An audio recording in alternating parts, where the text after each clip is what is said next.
बाकी बड़े उम्र के लोग अलग हैं। 1 लाख युवक जान गंवाते हैं हर साल लापरवाह ड्राइविंग के कारण।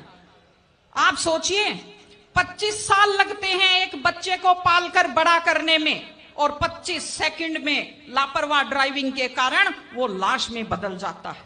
क्या बीतती होगी उस मां के ऊपर जो अपने जाते हुए बेटे की पीठ देखती है और आते हुए बेटे का मुंह नहीं देख पाती।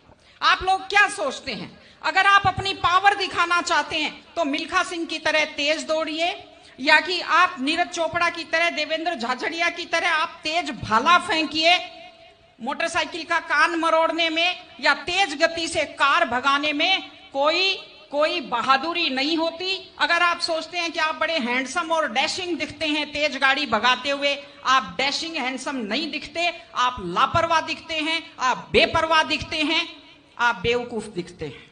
इसलिए कम से कम सड़क पर जब भी गाड़ी चलाएं, आप ध्यान से गाड़ी चलाइए। आपकी जिंदगी आपके माता पिता की भी है। एक छोटी सी चीज और कहना चाहती हूं, हमारे बुजुर्ग हमें जब पालते हैं, जो लोग खेती से बच्चों को पढ़ाते हैं, जो लोग छोटी आमदनी में बच्चों को पढ़ाते हैं, उनकी पूरी उम्र खप जाती है अपने बच्चों की जिंदगी बनाने में, और उसके बाद दुख का विषय है, बड़ा पीड़ादायक सीन मैं कई जगह देखती हूं कि एक माँ बाप मेहनत करते हुए हाथों में आइटन पड़ जाते हैं, एड़ियां फट जाती हैं, कपड़े मैले फट जाते हैं, और उसके बाद जब बेटे को पढ़ा लिखा कर तैयार करते हैं, उसके बाद पढ़ी लिखी बड़े घर की थोड़ी बेटी आ जाती है तो माँ बाप की तरफ ध्यान नहीं देते।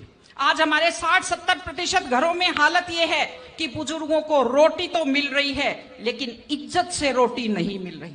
इस चीज को बदलने की जरूरत है। माँ बाप, मैं आपसे कहती हूं, जैसी भी परिस्थिति होती है, माता पिता आपको राजकुमार की तरह पालते हैं। आपकी भी ड्यूटी है, जैसी आपकी हैसियत है, बुढ़ापे में उनको बादशाहों की तरह से रखिए, उनकी सेवा कीजिए, उनका सम्मान कीजिए। इस तरह से माता पिता की सेवा कीजिए। वो अपनी जिंदगी आपके लिए कुर्बान कर देते हैं। और माताएं बहनें बैठी हैं, एक छोटी सी लास्ट बात जो मैं कह रही हूं, बेटियों को समझदार बनाइए, बेटियों को बेटा मत बनाइए, क्योंकि बेटे तो लापरवाह होते हैं।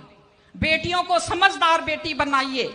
जब वो घर से बाहर जाती है तो उसको समझाइए कि वो साथ अपने घर की इज्जत लेकर के जाती है। बेटियों को समझाइए कि कैसे लोग मीठी मीठी बातों का जाल लेकर शिकारियों की तरह से घूमते हैं, और अपनी बेटी को संस्कार दीजिए कि वो जिस घर में जाए अपने सास ससुर की सेवा करे। आजकल मैंने नया ट्रेंड देखा है, बेटियां माँ मम्मी की तो बहुत चिंता करती है लेकिन सास की चिंता नहीं करती हैं।